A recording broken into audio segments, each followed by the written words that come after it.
This is Dr. Gary Meadors in his teaching on the book of 1 Corinthians.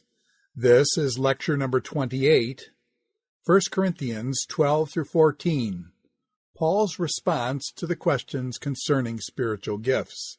Introduction to 1 Corinthians chapters 12 through 14.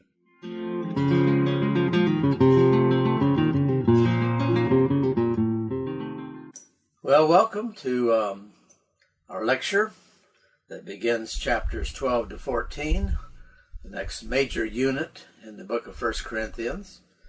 We've come quite a ways. This is lecture number 28, and you have note packet number 14, which should begin with page 178. So you need to have these notes in front of you for the lecture to make the most sense, because I write out things sometimes fully and give you charts and that sort of thing that helps to make clear what I'm endeavoring to say. Well, chapters 12 to 14 are pretty famous because of the fact that they deal with this question of spiritual gifts. Notice the section summary on page 178. Paul discusses spiritual gifts from two perspectives: the sovereign Lord and the law of love. The one gift that seems to have been creating problems in Corinth was tongues. Yet Paul argues that tongues, instead of being the ultimate test of spirituality, are actually one of the least desirable gifts. Besides being placed last in the gift list, the whole argument of 12 to 14 is that edification and love are the supreme demonstrations of spirituality, not tongues. In fact, tongues were actually being a hindrance to both edification and love. By comparison with the more overt gifts, the practice of Christian virtue seems staid and colorless to some of these Corinthians.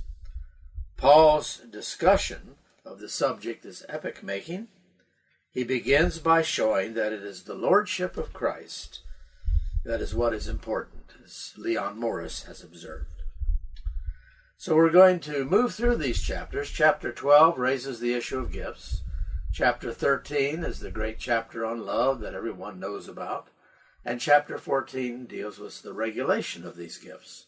But this is a unit, and it's extremely important that we keep it together. Chapter 13 isn't some afterthought or some digression, but it is the glue that holds together 12 and 14 and makes this whole issue about the community and not just about individuals who think that maybe they're better because they have exercised some externalistic, overt type of a gift like tongues. Structurally, Richard Hayes sees a threefold structure in these chapters. Chapters, of course, were added quite late in Christian history, and versification is in that same category. But the addition of chapters and verses has, by and large, been useful. It was obviously done originally so people could find things, but those who did that work did a decent job of chapter divisions, although not always. Chapters 12 and 13 and 14 are units, big units, and that's where our chapter divisions happen to fall. Chapter 12 argues the complementary role of gifts in the community. Gifts are not individualistic, privatized items, but they're for the good of the community. This is a theme that goes through these chapters over and over and over again. The body metaphor becomes a major presentation in that regard. Chapter 13 presents love as the norm governing all spiritual manifestations. Love is the regulating principle. Love is something that works in a community. It's not individualistic, but it looks at the whole rather than the individual parts. Then chapter 14 provides guidelines to govern gifts under the umbrella of love. It continues to proceed in that chapter.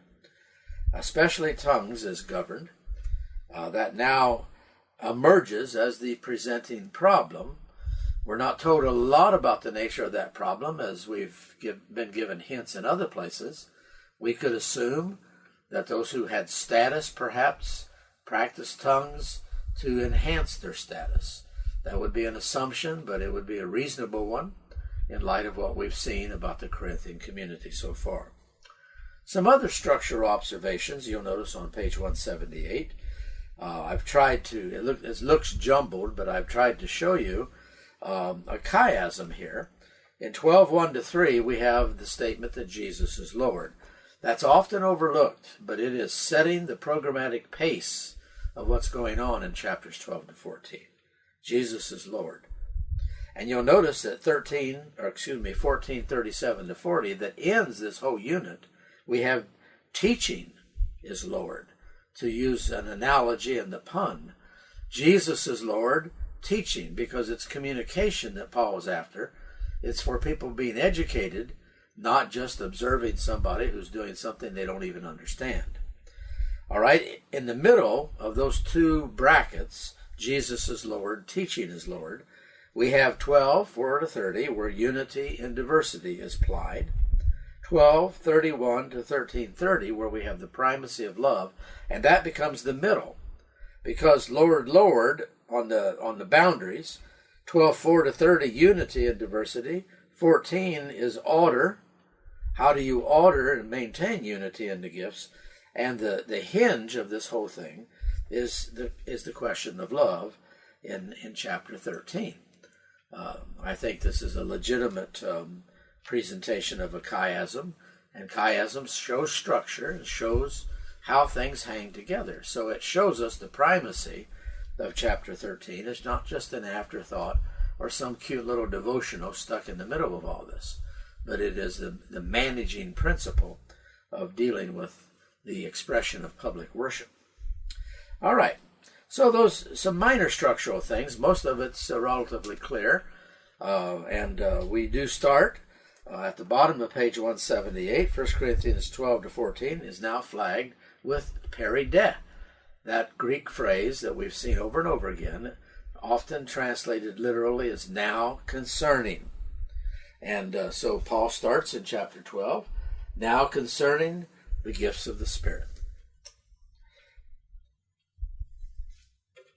This time, Paul doesn't provide some original question or some slogan to which he responds.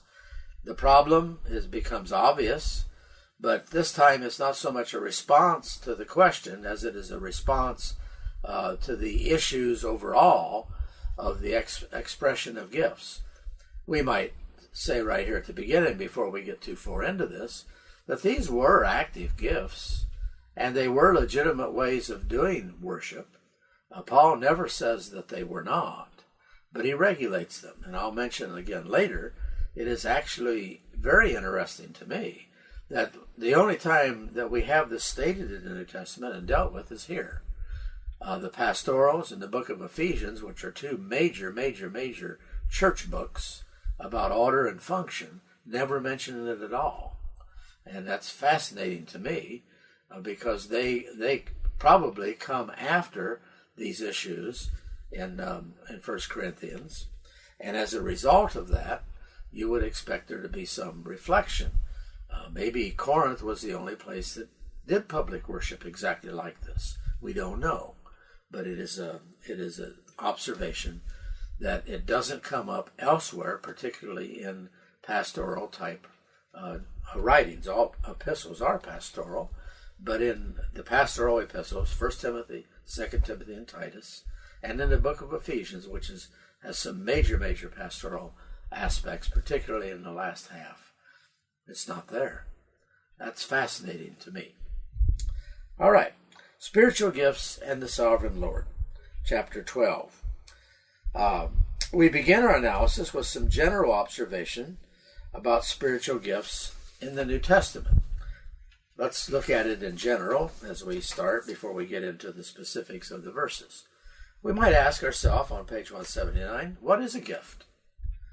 The term gift does not clearly communicate the concept of 1 Corinthians 12-14, particularly at least in Western culture, the word gift in our culture, because of the development of Christmas and birthdays, when you get gifts given to you, that's what most people probably immediately think of when they hear the word gift.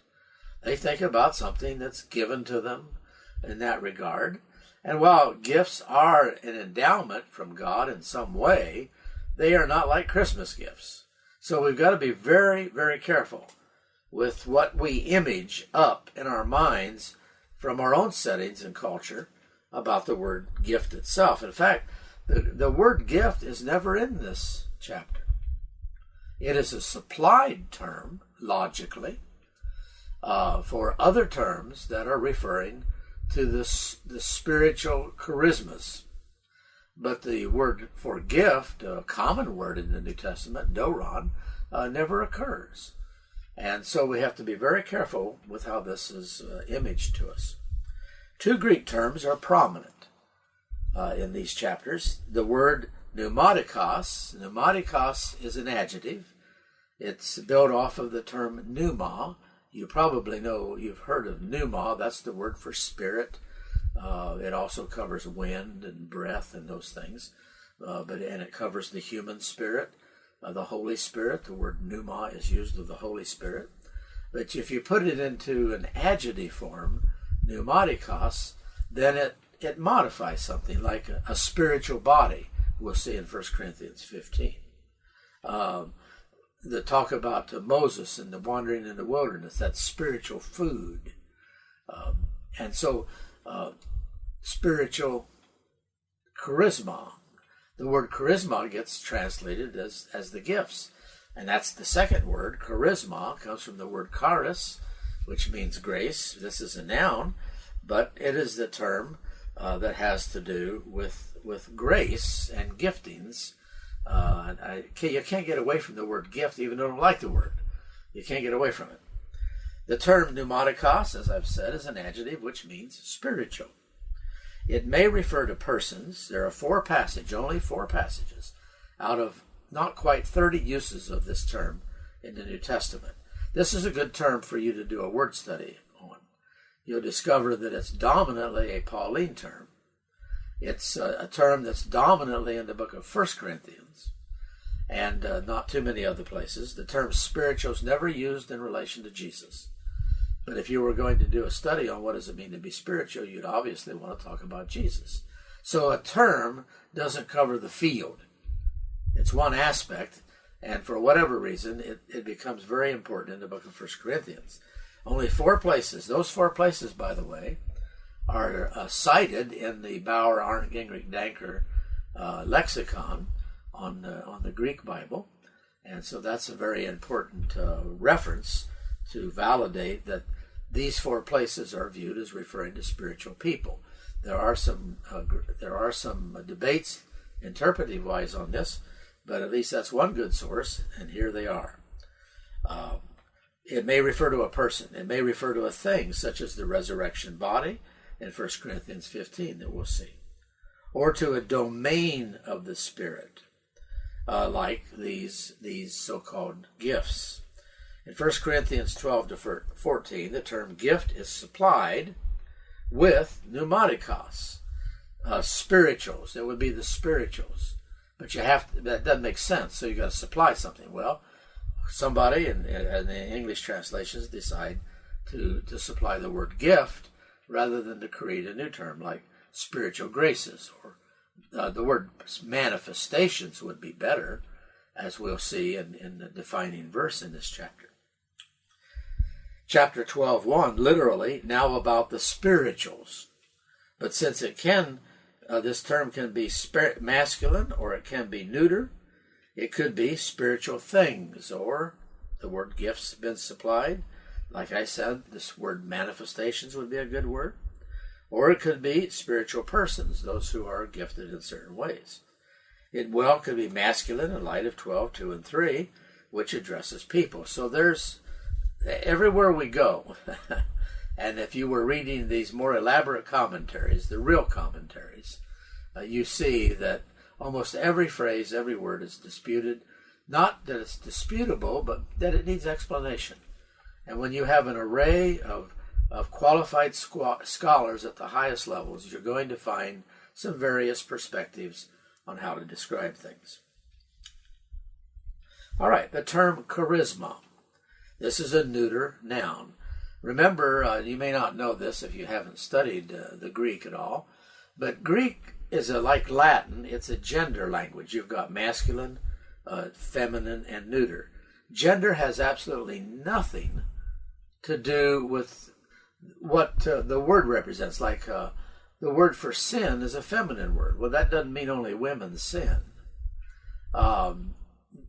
And so you have to be careful. The word for spirit is a neuter word. Pneuma is a neuter noun. That doesn't mean the spirit is a thing rather than a person. You've got to divorce the idea of our typical idea of gender from these Greek words, because masculine, feminine, and neuter, the words have those categories as nouns and adjectives, but it has absolutely nothing to do with the question of gender at the end of the day. It only has to do with grammar. And they are parsed in a gender sense, but it's a grammatical thing. It's not a reality thing. This noun is derived from the root word that signifies grace. In the spiritual domain, it signifies a special manifestation of divine presence, divine activity, divine power, or divine grace for that matter. These two terms are combined in Romans 1:11, where Paul said to the Romans that he had not been able to address them, and he says in anticipation of that, "For I long to see you, that I may impart unto you some spiritual gift, to the end that you may be established."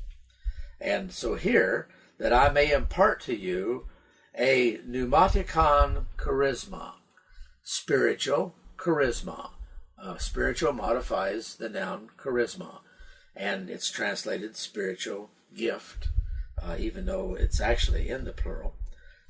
Actually, it's in the singular here, and you know that from the adjective easier than the neuter. The spiritual gift, to the end that you may be established.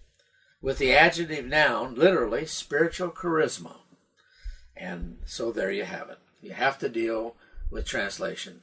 There is no such thing as an absolutely literal translation, because usually it wouldn't make sense. You've got to deal with terms. All right, the normal Greek term for gift, doron, does not occur in any of these gift lists, while the above terms are almost universally translated as gift, whether you supply it or whether you translate charisma as that, and sometimes you even supply it with that term when it's used alone. This English translation conjures up in the mind of a non-critical reader an array of ideas which may or may not be the intent of the text. So please cancel out your cultural understanding of being given a gift. Get rid of it and come into this chapter with a clean slate and try to get your arms around what's going on within the chapter. So that's a bit of an answer to what is a gift in terms of the terms. But now we want to ask, how do we define these pneumatikos or pneumatikon charisma? The definition of a spiritual gift in the context of chapters 12 to 14 is actually in chapter 12 and verse 7. This is the best verse, the verse that's kind of designed to bring this together. 12:7. Now to each one the manifestation of the Spirit is given for the common good. 12:7, the manifestation of the Spirit is literally, and to each one is given the manifestation of the Spirit for the common good. Here, manifestation is used, and it uses of the Spirit to modify manifestation. A genitive noun is like an adjective, but it doesn't use either of our two terms. But it's telling us what's going on here in relation to these gifts. Let's think about this for a moment. Now, to each one is the manifestation of the Spirit. That's the phrase you ought to latch on to. For describing, defining spiritual gifts. They're manifestations of the Spirit. Now that needs a little explanation in and of itself, and we'll talk about it. So when we break this definition out, what are some of the characteristics of it? First of all, bottom of 179, a manifestation of the Spirit is an ability or ministry which the Spirit actualizes within the believers and which reveals the presence of the Spirit. Jesus said, by their fruits you will know them.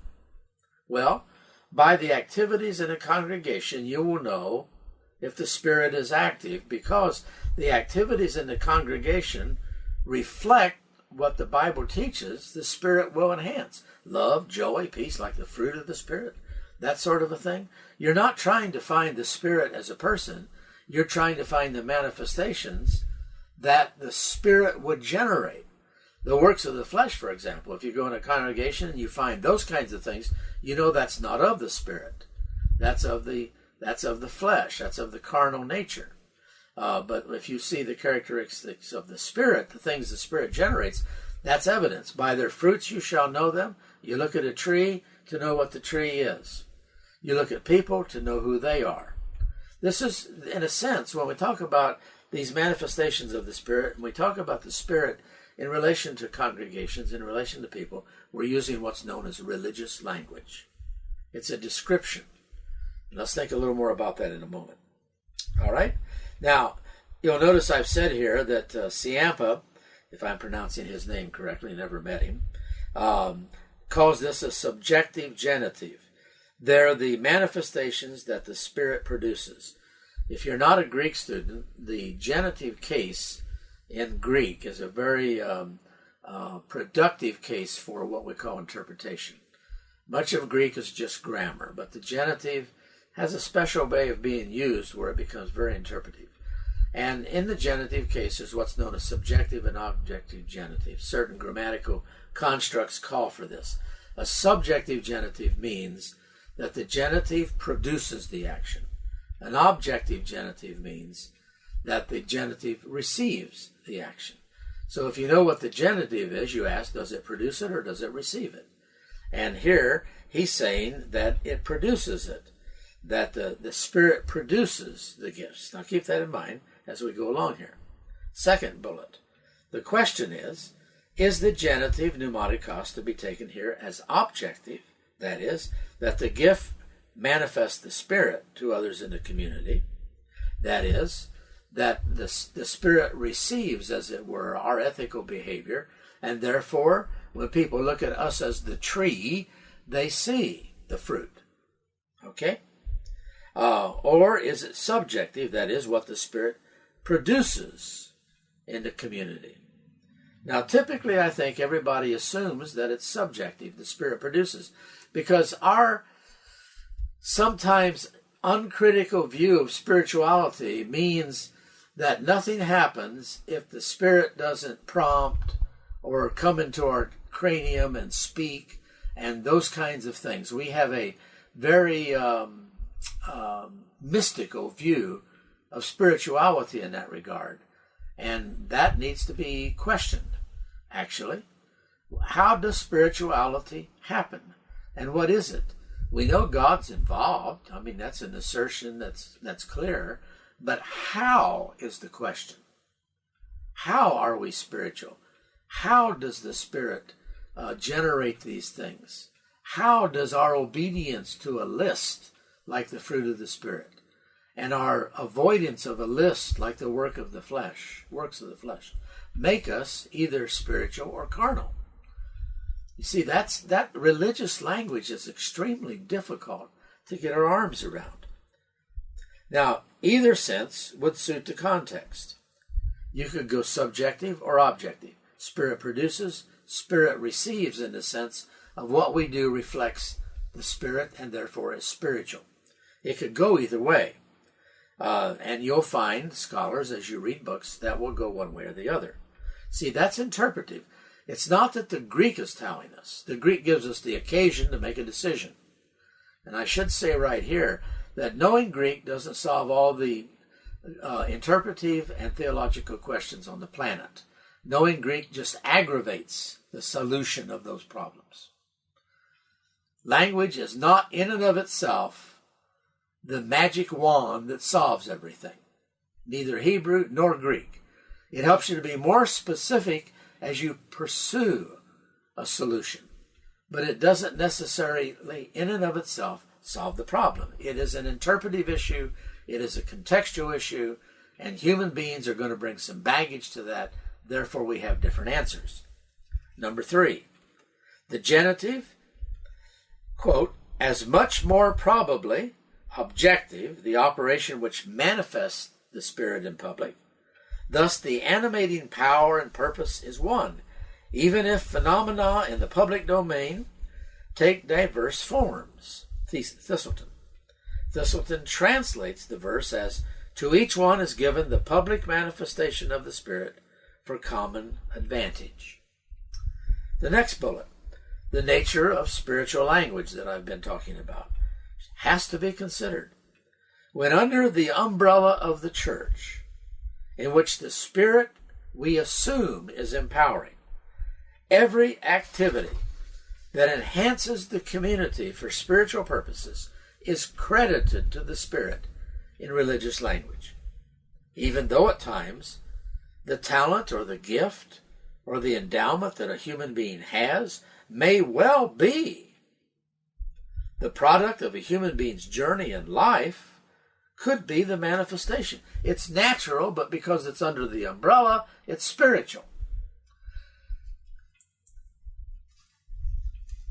Dissecting the causality of spirit and the causality of us as people who know God doing spiritual things is extremely difficult, if not impossible. But we always default to giving God credit. For example, if you were driving, and especially in Southwest Florida where I live, the Wild West of driving, and you come to a stoplight and you have a green light, I don't assume because I have a green light that nobody's coming. Those assumptions can cause wrecks and get you killed. Because in my world, people run red lights like water. Now, if I came up to a green light and I do my usual critical thinking about stoplights, there may be some idiot who's going to run this thing. That's critical. And I look and I see, maybe this time I see a police car, but you can't hear the siren. Siren? Siren, that's in the South in America, that's 2 words, siren. And you don't hear it, but you see him, and you avoid a wreck by stopping. Or maybe you see the car the cop's chasing, and the cop's a block behind that car. And that car runs the light, and because you thought critically, you stopped and avoided perhaps a deadly accident. What do you do when that happens? Thank you, Lord. Don't you? I do. But why did I avoid that accident? Did I avoid it by divine guidance, or did I avoid it because of the practice of critical thinking? Probably the latter. Because some people, some good people, some people better than I, die by not thinking when they come up to a light. So when we are Christians, we live under this umbrella that every good thing that happens into us in life, particularly the things that like that to scare the socks off of you, we thank God. And we should. But at the same time, was he the causality of that thought? Or were we the cause of that thought? It makes no difference. We still thank God, right? Well, what about spiritual manifestations? If we show love in a community, is it because God made us do that? Or is it because we did it out of our maturity as Christians? You see, the issue of dissecting these things is not only extremely difficult sometimes, but maybe impossible, but it's not necessary, because as Christians, we live under that umbrella of the church of God, and therefore we always give him credit without dissecting the causality. Now that's a very important thought. That may be strange to you.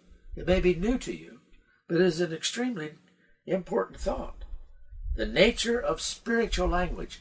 A lot of mistakes are made about understanding the Bible because typical reading of the Bible does not understand metaphors, and almost all spiritual language is metaphorical. There are books written on this. You can go find them. Okay? Now, let's continue on. Which the Spirit empowers every activity that enhances the community, page 180. For spiritual purposes is credited to the Spirit in religious language, even though at times the talent or gift may well be the product of a human being's journey in life. A musician, an accountant, a speaker, someone who helps and comforts. Go on and on and on. To serve with your abilities, those that you've perhaps have had your entire life by birth and by development, when you come under the umbrella of the church, the exercise of those human endowments become spiritual gifts and become gifts to the church for you and for them to function properly. I think we need to get rid of the mysticism of gifts. Gifts are functions, and functions under the umbrella are manifestations of the Spirit. You can be a spiritual janitor. God knows that janitors are one of the greatest gifts to a pastor in a small church, or you're going to spend your time cleaning the toilets and mopping the floor.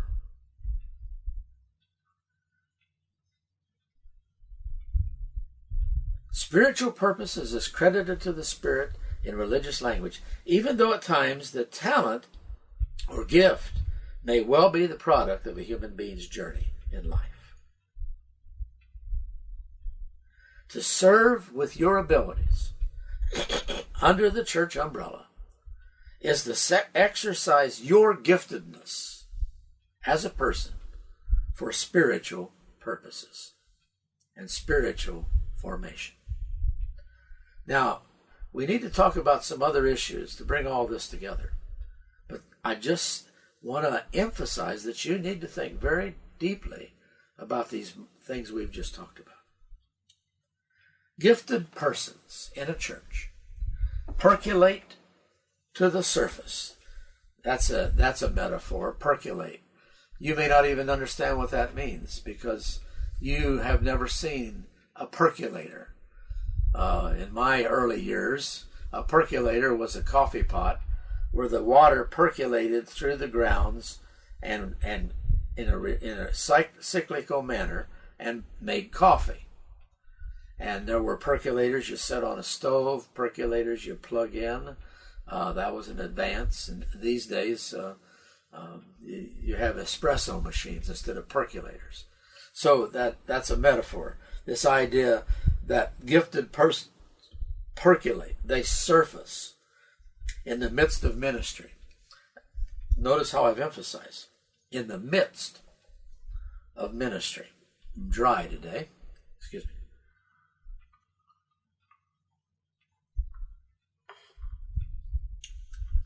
Percolate in the midst of ministry as a result of the inward work of the Spirit and for the resulting imagery of a spiritual community. We are spiritual and the community is spiritual because we do, D-O, we do spiritual things to enhance our community and to reach our world. Let's do a little overview of spiritual gifts in the New Testament. This doesn't take long because we don't have a lot of information here. Notice this overview on page 180. The terms that are used by the New Testament. The word gift, as we've understood gift in our language, is never used, as we've mentioned, in Greek, but is supplied by translators for the following constructs. The gift designated, or the Greek designations in gift text break out as follows. First of all, the adjective pneumatikos is the word for spiritual, as we've talked about. You've got spiritual gifts in 1 Corinthians 12 and 14. Mostly functions as an adjective. Spiritual body, spiritual food, spiritual songs, spiritual blessings, etc. It's an adjective. Please hang on to that idea, how this word is an adjective. That means it is descriptive of something. 4 times it refers to believers as spiritual, and every reference views spirituality as a correlation with God's Word. Study those references, 3 of them in Corinthians, 1 of them in Galatians.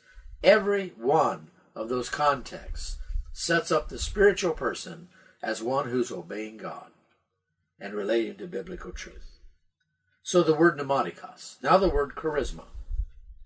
Something graciously given. Graciousness, grace. It's used for the word salvation in Romans. Blessings and privilege in Romans. Celibacy in 1 Corinthians 7:7. The gift of celibacy. The grace not to have sexual desire and therefore have no need in that regard. That's a gift. It's not something you choose. It's something that chooses you. Money is graciously given.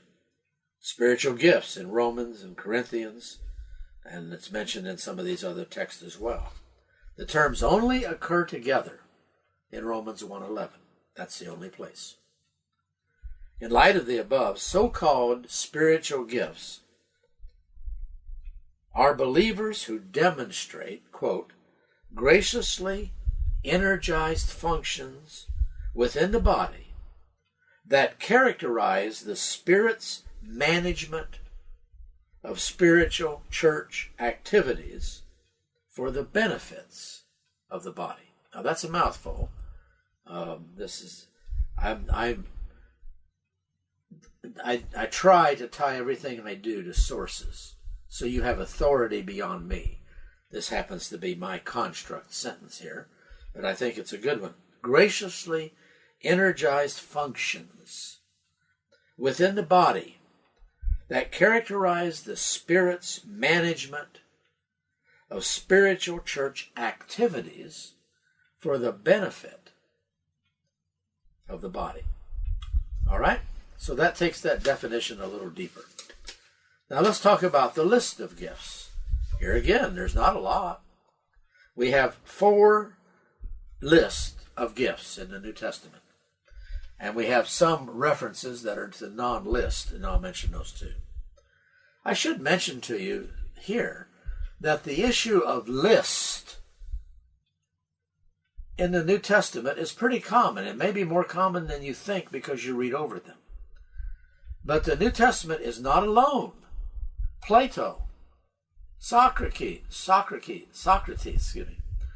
and the Greek writers, they love to use lists. In fact, before the New Testament was written, there were many virtue lists and vice lists that were used in the ethical literature of the Greeks. The New Testament comes along and does exactly the same thing. I have a series of lectures on the fruit of the Spirit. About 10 hours. If you want to see it, you can go to my website, www.gmeadors.com. And under teaching, you can expand it and you can find. I have a series of brief videos, but then after that, I have 1-hour lectures. I even have notes to that. I hope to do one of these biblical e-learning sessions on that. But list is a big thing. Virtue list, vice list. And here we have what we call the gift list. 1 Corinthians 12, 8 to 10, we're going to look at. Notice how this list is constructed. We'll come back to that later. That's on purpose, the way I've put it down there. Then 1 Corinthians 12, 28, another list. And you'll notice none of these lists are the same. They may have some same terms, but they're never sequenced the same. There is no conforming one list to another. Romans 12, 6 to 8 is a list. Again, some items we've seen, some items that are different, but it seems random almost. Then Ephesians 4 is a very different list. It's not a list of functions, but a list of people who do something. Many talk about Ephesians 4 as a list of people who have been gifted by God. They're again giving credit to God. Gifted how? Gifted by life and by their journey up to that point. Look at Paul. Why was he chosen to be such a major figure in the New Testament? Because Paul had been to seminary. Isn't that cute? Yeah, you like that, don't you? Yeah. He'd taken the doctoral program with Gamaliel and others, probably being in Jerusalem as early as 12 years old. He was thoroughly educated. He was prepared. He knew the Septuagint. He knew the Second Temple Jewish literature. He knew the Old Testament in Hebrew. God needed somebody like that, and he chose him. And he had to do it in such a way to make it happen on the road to Damascus. That's interesting, isn't it? So we have Ephesians 4:11. By the way, the context of Ephesians 4 is to equip the saints for the work of ministry, for the building up of the body, until all of us come into the unity of the faith and knowledge of the Son of God. So there's the 4 list. That's all there is. Now, there are some non-list references. Romans 1:11 we've talked about, where the two terms are combined. Paul says, I want to impart unto you some spiritual gift. Romans 11:29 refers to Israel's privilege, not the current category of gifts. 1 Corinthians 1:7, so that you are not lacking in any spiritual gift. The prolegomena to this book we're in now. 2 Corinthians 1:11, King James Version renders as gift, but should be blessing or favor. That's a translation issue.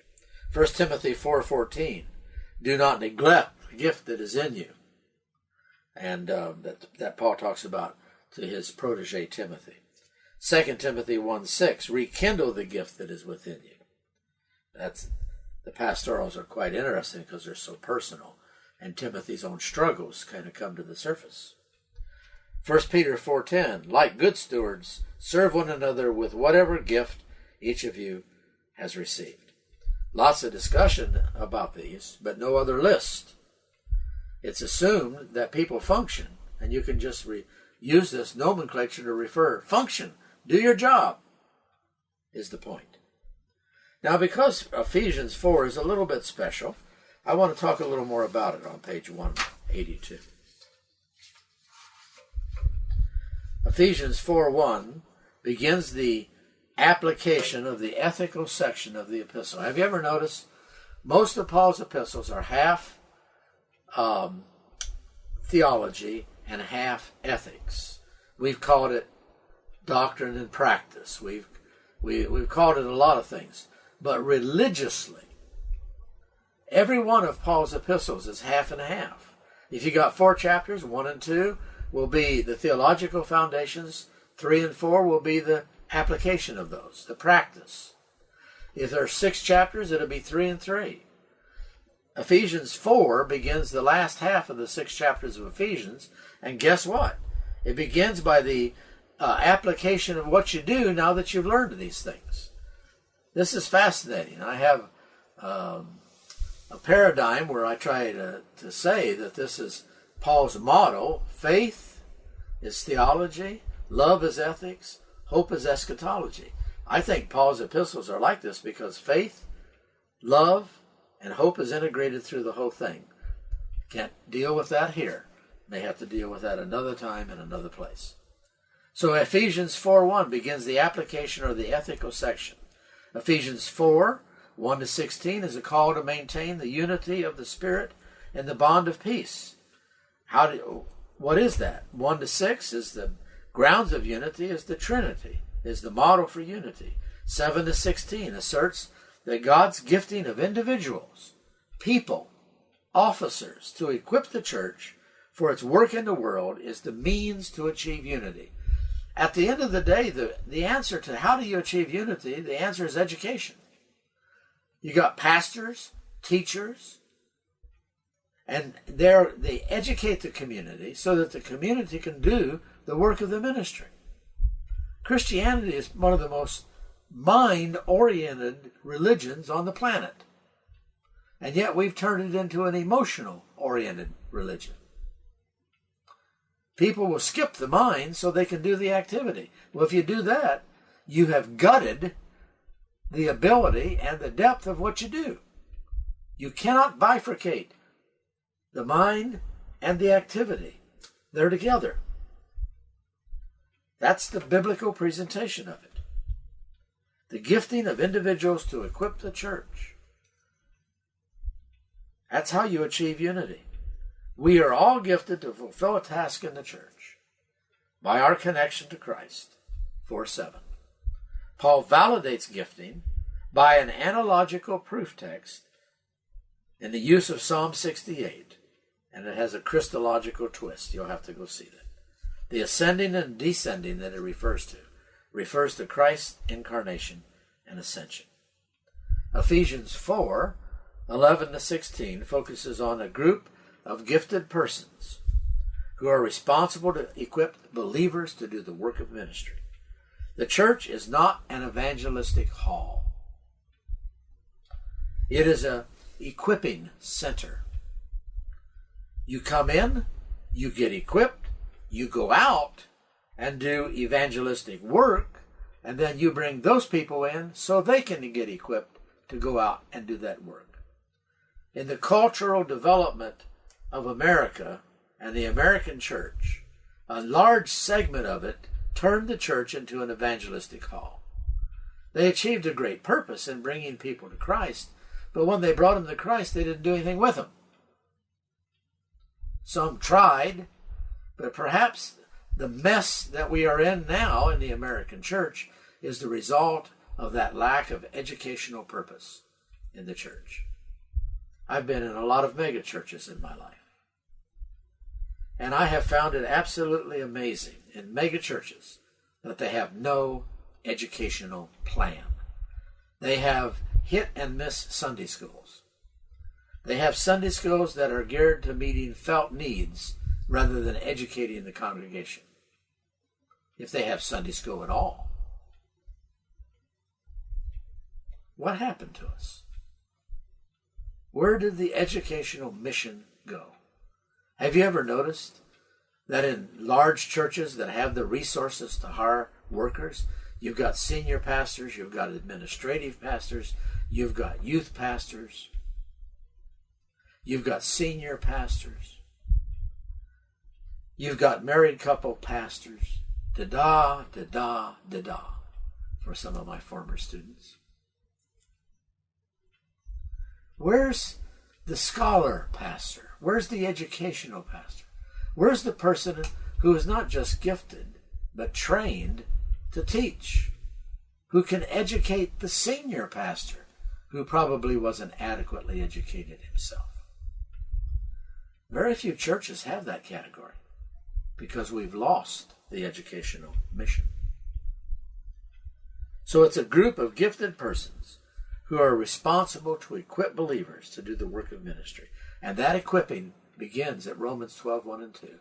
They've got to get a transformed mind so they can achieve ownership of the Christian message and be able to repeat that meaningfully and deeply to others. Without that, you cannot perpetuate yourself. You come in to get equipped. You go out to bring others in. Now, so those are lists. Ephesians. Ephesians is a great book. In fact, some have said Ephesians has more about Pauline theology than even the book of Romans. It's amazing.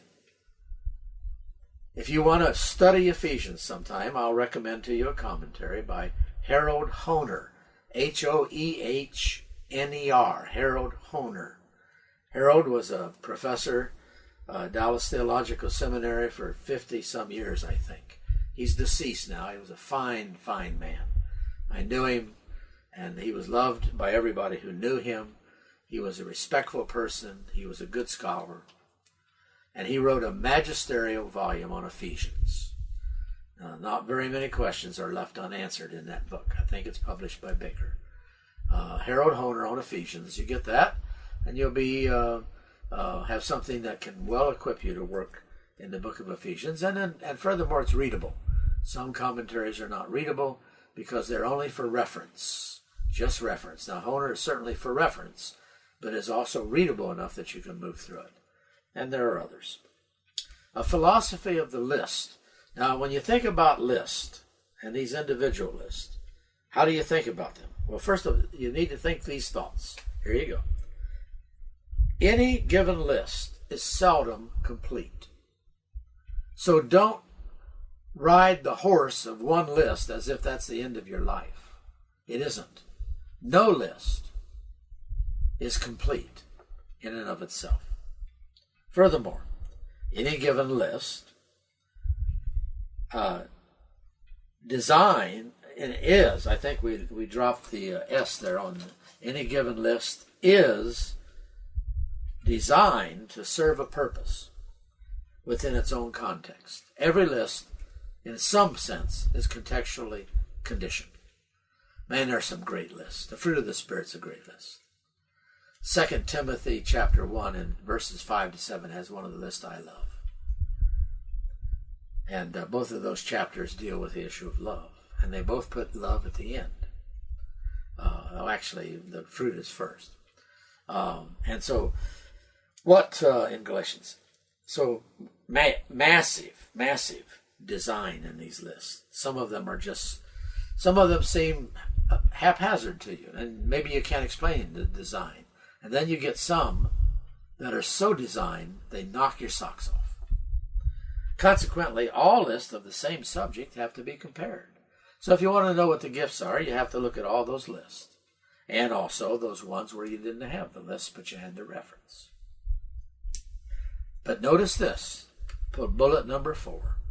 The sum total of all lists of the same subject does not necessarily mean you have a complete list. So go ahead and take all the gifts you can find in the New Testament and make yourself up a quiz to find out what people's gift is. And you may miss what their gift is. Because their natural endowment to serve Christ in the church might be what doesn't happen to be on a list in the New Testament. Maybe they're qualified to be a Sunday school superintendent. Maybe they're the best janitor in the world and they love doing it. Maybe they're an usher. You know, a good usher is a godsend for lots of different reasons. Maybe they're someone who manages the service. A good song leader is a gift. I'm not so sure worship teams are gifts.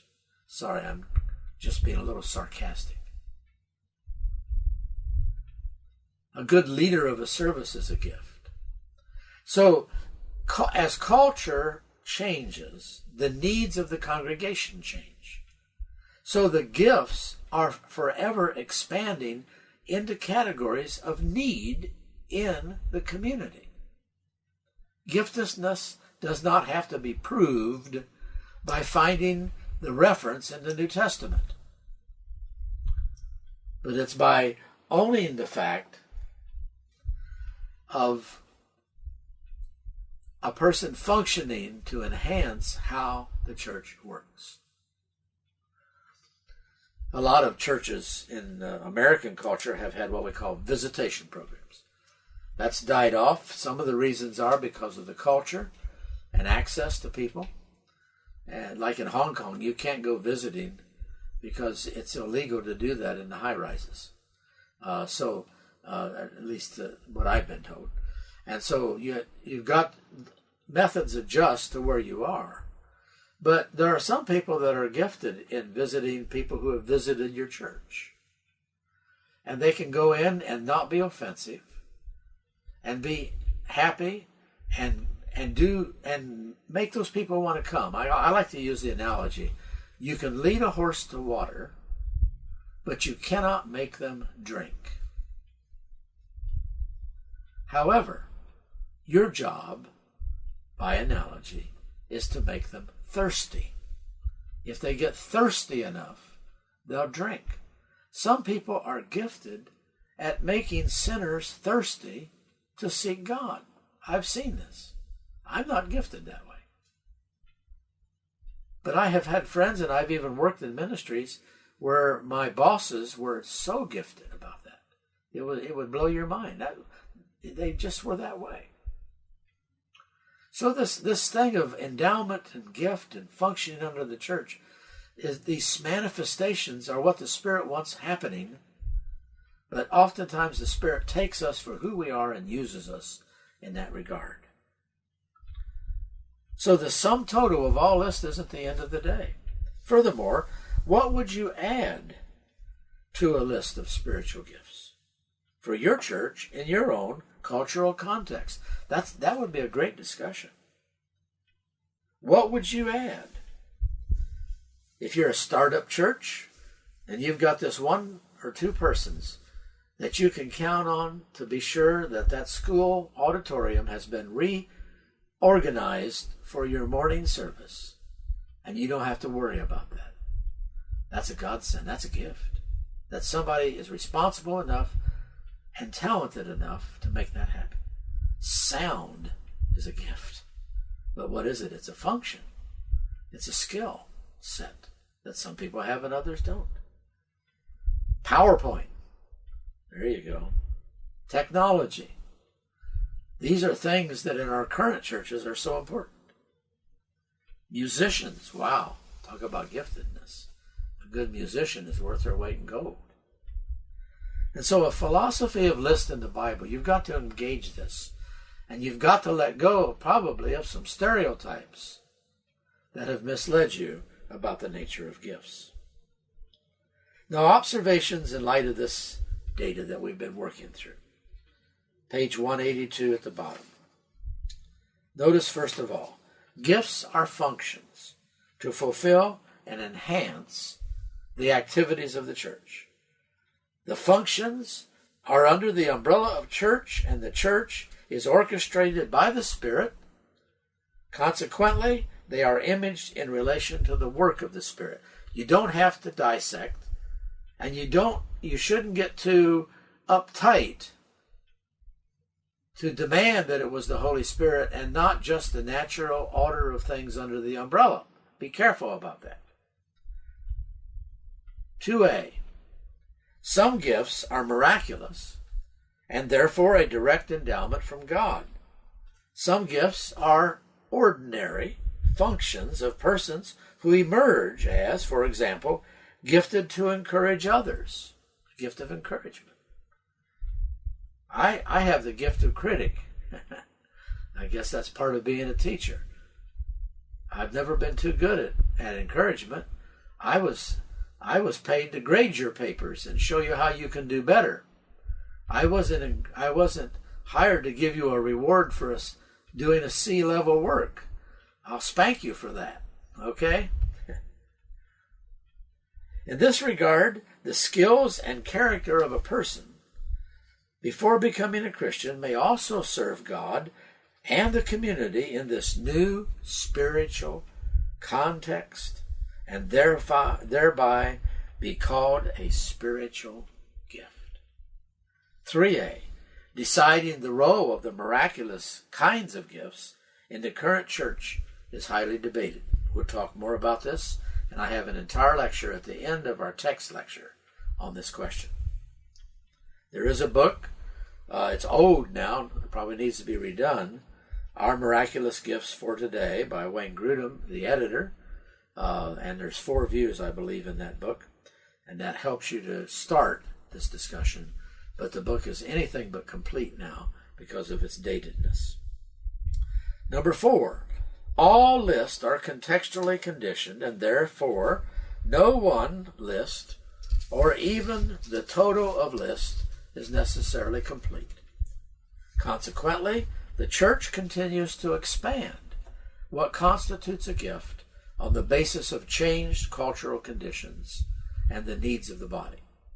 5, how does the church identify the gifts of its members? How do you know what your gift is? How do you know what someone else is? First of all, by critical thinking about what ministry context needs. And that's a big thing for a congregation, to sit down and do some critical thinking about what a congregation needs.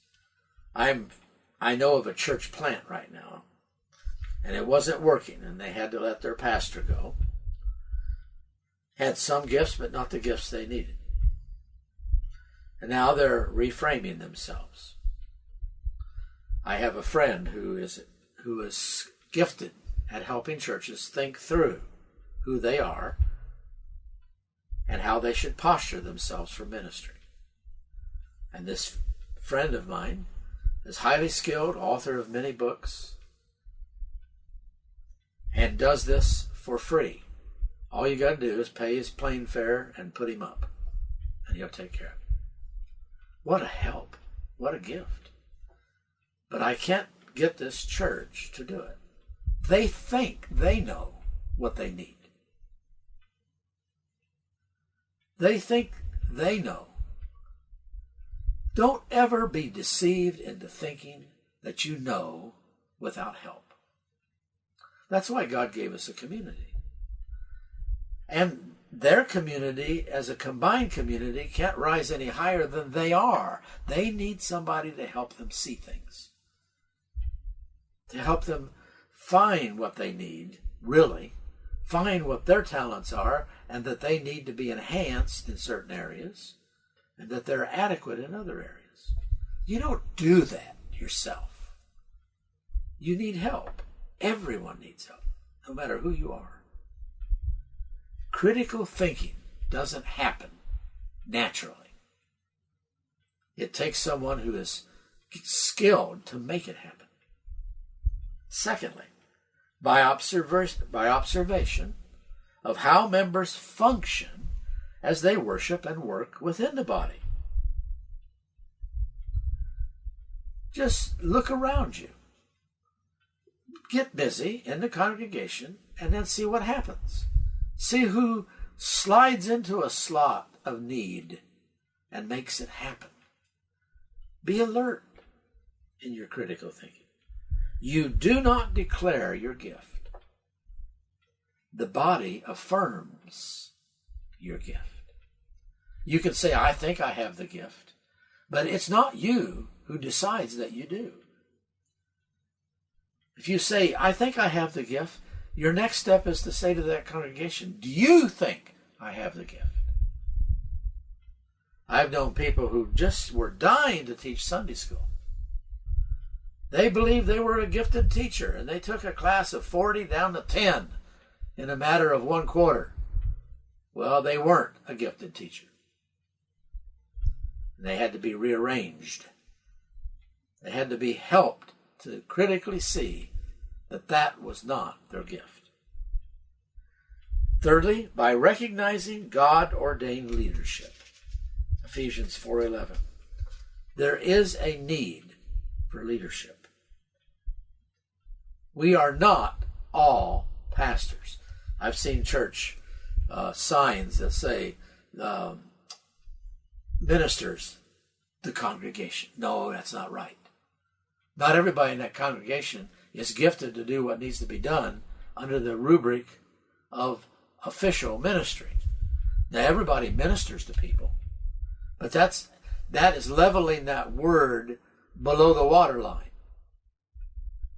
Certain individuals have to lead. Now, there have to be checks and balances in leadership in a sinful domain, and it can go sour real quick. But the fact is that God has given people to lead. They have to emerge They have to be recognized. They have to be listened to. They also have to be pushed sometimes. But it is the educational process that makes that happen. Recognizing God-ordained leadership. Just because someone says they're God-ordained, or even the church says they're ordained to do it, if they screw it up, you've got to challenge them. Again, according to 1 Timothy 3, you do not tell the church what office you want to hold. You'll say, well, I desire the ministry. And the Bible says, if any man desires to be a pastor, desires a good work, well, read the rest of it. Then the church tells you whether your desire is valid or not valid. You do not tell the church what office you want to hold. They tell you what office you are qualified to hold. That's the power of a community, but it's got to be a community that's thinking, not emoting only. You've got to have critical thinking. You've got to be observant. And you've got to be able to stand outside yourself and see what your strengths and weaknesses are. You can desire it, but the church is the one who tells you whether you are. The private and independent mindset of American Christianity has abused this whole issue of gifts horribly. We think that gifting is our decision, but it is not our decision. It is God's will and the church's recognition within ministry context. Don't ask what your gift is. Just get busy. Do something and watch it emerge. That's how it was done in the New Testament. That's how it's done in the real world. Even in the business world. You start as the male person in that big building. And your giftedness, your integrity, helps you to move up that ladder of activity and responsibility naturally, not because you're demanding it. 1 Timothy 3, you can desire, but the church appoints by evaluation. That's sort of an overview of gifts as we begin this chapter. We're going to come back in the next lecture on page 183 and look specifically at how the text unfolds these issues, particularly in a context where Paul was having to do some correction. Have a good day.